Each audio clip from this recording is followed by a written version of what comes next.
माल देकर न काम चलाता है। आपके नेता ने मौका खो दिया सर। गलतफहमी के शिकार है हमारे नेता ने। इस पूरे ही इस अथी को, सत्याग्रह को एक सात्विक स्वरूप दिया था, जिसको विभत्स तरीके में तब्दील कर करके सत्ता के इशारे पर इस पूरे आंदोलन को छत बिछत कर दिया। इक्विपमेंट महंगा लगाए हुए है, स्नान करने के लिए, पैखाना करने के लिए, मूत्र विसर्जन के लिए, सोने के लिए, वो एक अलग विषय है। वो लग्जरियस रहेगा क्योंकि खुद ही लग्जरियस है, डीएनए लग्जरियस है।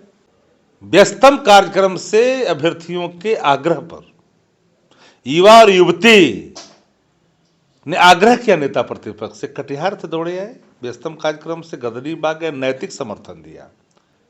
देश में जी के आने के बाद इस सत्याग्रह ने रंग पकड़ लिया। देश भर के नेताओं ने ट्वीट रीट्वीट करना शुरू कर दिया। नेशनल मीडिया इसको टॉप 10 खबरों में प्राइम टाइम में इसको ले लिया। इंटरनेशनल डिबेट होना शुरू हो गया इससे। दैट टाइम बेबी प्रोजेक्ट कहाँ था? बाजारों शिखंडी। एक शब्द बोला क्या? एनडीए कोई घटक से उस नेता कुछ बोला क्या? दही जमाए बैठा हुआ सब के सब, चाहे चिराग पासवान हो या मांझी हो। मांझी तो धर्म परिवर्तन कर लिया है, बाबा साहब भीमराव अम्बेडकर सवाल पर चुप्पी साध लेते हैं। और जिन लोगों ने कहा लाठी पहले मैं खाऊंगा, वो बाजारों शिखंडी ही निकला। वो भाग निकला, रफू चक्कर हो गया। पिटाया कौन? अभ्यर्थी युवा और युवतियां, हमारे बहनें, हमारे भाई लाठियों की प्रहार से चूर कर दिए गए, लहूलुहान हुए। लेकिन वो भाग खड़ा कौन हुआ? कायर कभी टिकता है क्या? महंगे लग्जरियस इक्विपमेंट के साथ तुम कर रहे हो। नजफगढ़ के हैदराबाद के नवाब के संतान हो तुम क्या? तुम बाजारू शिखंडी बाजार में उत्पन्न लिए हो। तुम किसको बता रहे बेवकूफ? इस राज्य का पिछड़ा दलित, अत्यंत पिछड़ा, औरत, मर्द, प्रगतिशील समाज के लोग, जो गांव किसान मजदूर के नीतियों में, संविधान में, लोकतंत्र में आस्था रखने वाले लोग हैं, ऐसे बाजारू शिखंडी को पहचानते नहीं। कंबल बांट रहा है। बाप की जागीर समझ लिया क्या देश को, समाज को? थ्रेट करोगे तुम उस खानदान से आते हो जो आरक्षण का विरोध करता है। तुम्हारा डीएनए एंटी रिजर्वेशन है। तुम जैसे शिखंडियों को देश और बिहार तो बढ़िया से जानता है ना, इसलिए इस पर मत बुलवाइए। ये सब बाजारों शिखंडी पर टिप्पणी, ये लायक नहीं है इसकी टिप्पणी की जाए। सर आपके नेता को भी पहल करना चाहिए था ना, कम से कम अनशन वगैरह। आपको जब इतनी भी ध्यान नहीं है, पत्रकारिता में आप आए हैं ना जी। Leader of position, parliamentary democracy में लीडर ऑफ पोजीशन का दायित्व है। उन दायित्वों का निर्वहन तो किया हमने, याद करिए। फेसबुक पर सर आप जब यही, अब तो कैसे पत्रकारिता में आप आ गए हैं? प्रतिपक्ष इनको लगाम लगाएगी। हीरो बनने का मौका मिला कि नहीं सर अभी उनको अगर यही प्रतिपक्ष के नेता अरे तो पैसा दे के चलाता है यूट्यूबर सबको, आपको मालूम है कि नहीं? आपको बीपीएससी अभ्यर्थियों के समर्थन में प्रशांत किशोर लगातार गांधी मैदान में 3 दिनों से गांधी मूर्ति के नीचे अनशन पर बैठे हुए हैं। और जहां पे वो बैठे हुए हैं उसके बाहर, ठीक बाहर, गांधी मूर्ति के ठीक बाहर में एक वैनिटी वैन लगी हुई है। लगभग 3 करोड़ रुपया बताया जा रहा है। तरह तरह से बातें हो रही है वैनिटी वैन को लेकर कि वैनिटी वैन आखिरकार क्यों लगाया गया है। अनशन पे बैठे हुए हैं, विद्यार्थियों की बात कर रहे हैं, और विद्यार्थियों के अनशन में ये वैनिटी वैन क्या कर रही है, आखिरकार वैनिटी वैन क्यों, बड़ा सवाल पूछा जा रहा है सर। और आप लोग भी लगातार उसको लेकर सवाल उठा रहे हैं कि अनशन पे इतनी महंगी वैनिटी वैन क्यों सर? आपको सबसे बड़ी बात समझनी पड़ेगी। सवाल है बीपीएससी अभ्यर्थियों की री एग्जामिनेशन मांग का। इक्विपमेंट महंगा लगाए हुए है, स्नान करने के लिए, पैखाना करने के लिए, मूत्र विसर्जन के लिए, सोने के लिए, वो एक अलग विषय है। वो लग्जरियस रहेगा क्योंकि खुद ही लग्जरियस है, डीएनए लग्जरियस है। हाँ, तो ये बात तो आपको समझनी पड़ेगी कि अभ्यर्थी की मांग क्या है। री एग्जाम। कहाँ धरना दे रहे थे? कदनीबाग में। 7 दिन तक किसी ने संज्ञान लिया? नहीं लिया। कहाँ सोए हुए थे? घर में चादर तान करके। व्यस्तम कार्यक्रम से अभ्यर्थियों के आग्रह पर युवा और युवती ने आग्रह किया नेता प्रतिपक्ष से, कटिहार से दौड़े आए, व्यस्तम कार्यक्रम से गदरीबाग गए, नैतिक समर्थन दिया। का री एग्जाम होनी चाहिए। बीपीएससी ने कबूल किया कि एग्जामिनेशन में धांधली हुई, तब तो री किया। अब एक चेन में एक जगह लीक अगर है तो पूरी चेन पर एक सवाल है, और अभ्यर्थी यही चाहते हैं कि एक नॉर्मलाइजेशन से फिर गुजरे अभ्यर्थी। ऐसा नहीं होनी चाहिए। आज एग्जाम होना है, मैंने कल भी कहा था कि अभ्यर्थियों की अगर मांग नहीं मानी गई तो एक नॉर्मलाइजेशन का मुद्दा सामने आएगा।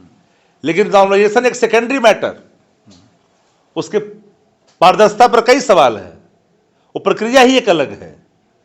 इस सवाल पर यहां का नेशनल रीजनल चैनल ध्यान ही नहीं दे रहा है। कि बड़ा सवाल क्या है? बड़ा सवाल है कि इसमें गोरख धंधा है। कोचिंग माफिया को बीपीएससी किस आलोक में बुलाया था, किस हैसियत से? और कोचिंग माफियों ने फिर नॉर्मलाइजेशन की बात कैसे उठाई? बीपीएससी ने फिर कैसे कहा कि नॉर्मलाइजेशन हम नहीं होने देंगे? ये कौन है third party coaching mafia? Gangman. जो सवाल पूछा जाता है रेलवे में, वैसा सवाल था बीपीएससी के अभ्यर्थियों के लिए। पूरे बिहार में जो सेंटर थे, परीक्षा केंद्र थे, बापू परीक्षा केंद्र सबसे बड़ा है ना, 20,000 अभ्यर्थियों को परीक्षा देने की है ना। राजधानी को तुमने कवर नहीं कर पाया, लीक से नहीं रोक पाया। तो इन परिस्थितियों में अभ्यर्थियों की मांग री एग्जाम। तेजस्वी जी के आने के बाद इस सत्याग्रह ने रंग पकड़ लिया। देश भर के नेताओं ने ट्वीट रिट्वीट करना शुरू कर दिया। नेशनल मीडिया इसको टॉप 10 खबरों में प्राइम टाइम में इसको ले लिया। इंटरनेशनल डिबेट होना शुरू हो गया इससे सारे सवाल पर। मेरे कहने का आशय, ये कहां थे दैट टाइम? बेबी प्रोजेक्ट कहां था? बाजारू शिखंडी। मगर अभी please soon, let me complete. आपने सवाल पूछा तो पहले जानने की कोशिश करिए। पूरे मामला को जब तक समझिएगा नहीं, बातों को समझ में नहीं लाइएगा।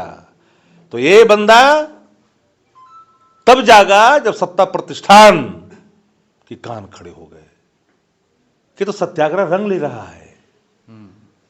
तो भारतीय जनता पार्टी के दो को डिप्टी सीएम रखे हुए लाद करके, ये दो नकारा डिप्टी सीएम क्या कर रहा है? एक सवाल नहीं बोला अभ्यर्थियों के पक्ष में। जरा बता दीजिए, ये नकारे डिप्टी सीएम की क्या जरूरत है बिहार के अंदर में? खाली कलेक्शन करने के लिए क्या? दारू बालू का खेल करोगे? एक शब्द बोला क्या? एनडीए कोई घटक के शीर्ष नेता कुछ बोला क्या? दही जमाए बैठा हुआ सबके सब, चाहे चिराग पासवान हो या मांझी हो।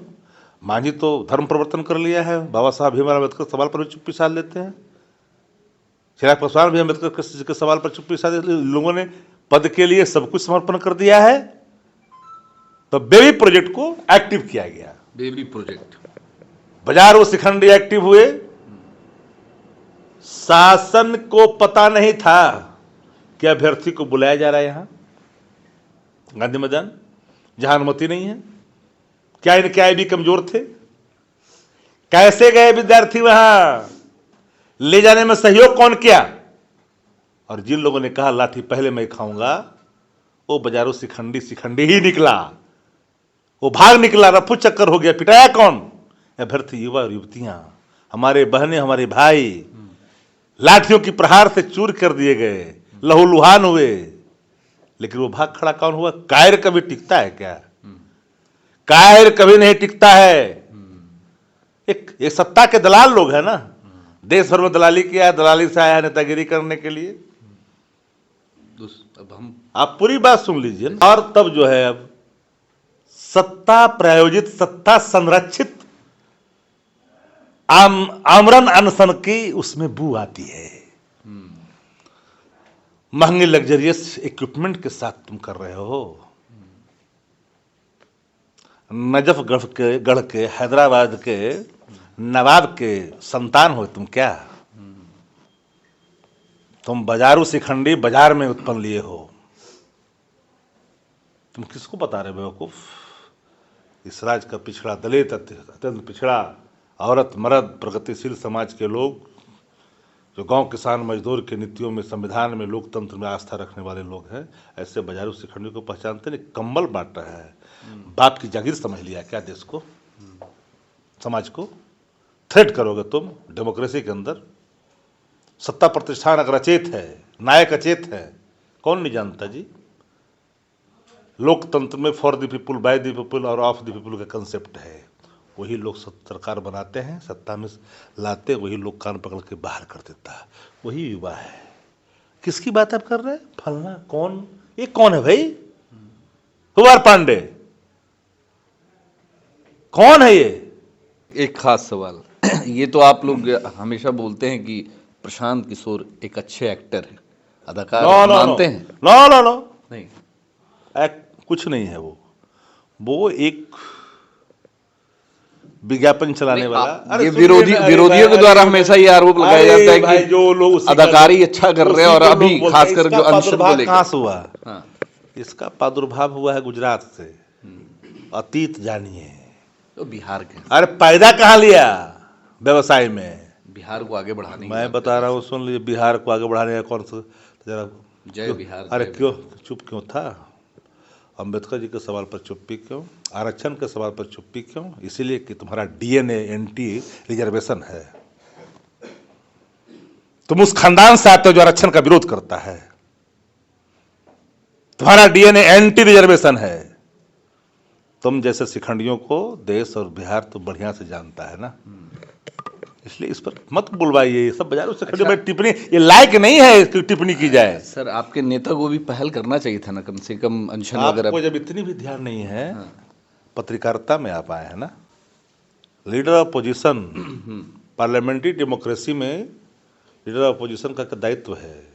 उन दायित्वों का निर्वहन तो किया हमने, याद करिए। फेसबुक पर सर आप जब यही, अब तो कैसे पत्रकारिता में आप आ गए हैं? साइन ऑफ इंट्रोगेशन है आप पर। गर्दनी बाग में जब गए थे तो नैतिक समर्थन दिया था। आप सुन लीजिए, नजर नहीं। अरे भाई क्यों जब जा करके नैतिक समर्थन दिया, देश आंदोलित हुआ, देश के लोगों ने इस परिदृश्य को स्वीकार किया, हम अभ्यर्थियों को आग के हवाले कर देंगे क्या? सत्याग्रह होनी चाहिए, लेकिन रण क्षेत्र में तब्दील करके लोगों को लहूलुहान छोड़ दिया। ये काम प्रतिपक्ष का नहीं होना चाहिए। ये तो बाजारू शिखंडी है, सत्ता का बेबी प्रोजेक्ट है। नेता प्रतिपक्ष तो लगातार 2-2 पत्र लिखे, मालूम है कि नहीं? बंदूक चलती है, गोली चलती है क्या? गोली और बंदूक चलती है क्या? 2-2 पत्राचार करने के बाद अगर अचेत नायक उन पत्रों का जवाब नहीं देते, पत्राचार का जवाब नहीं देते, पत्रों में तथ्यात्मक बिंदुवार तरीके से सब चीजों को दिया गया, कौन देगा जवाब? मुख्यमंत्री को देना है जवाब। एजिटेशन गैर वाजिब जगह पर करवाया किसने? किसने करवाया? इसके चंद भाड़े के टटुओं ने पिटवा दिया अभ्यर्थियों को। क्या परिणाम निकला? पर मैंने कहा है, सत्ता मतांध हो सकता है, प्रतिपक्ष नहीं। प्रतिपक्ष इनको लगाम लगाएगी। हीरो बनने का मौका मिला कि नहीं सर अभी उनको अगर यही प्रतिपक्ष के नेता? अरे तो पैसा दे के चलाता है यूट्यूबर सबको, आपको मालूम है कि नहीं? आपको जनता जानते हैं सब, आप जैसा निष्पक्ष नहीं ना है। ये माल देकर ना काम चलाता है। आपके नेता ने मौका खो दिया सर। गलतफहमी के शिकार है। हमारे नेता ने इस पूरे ही इस अथी को, सत्याग्रह को एक सात्विक स्वरूप दिया था, जिसको विभत्स तरीके में तब्दील कर करके सत्ता के इशारे पर इस पूरे आंदोलन को छत बिछत कर दिया।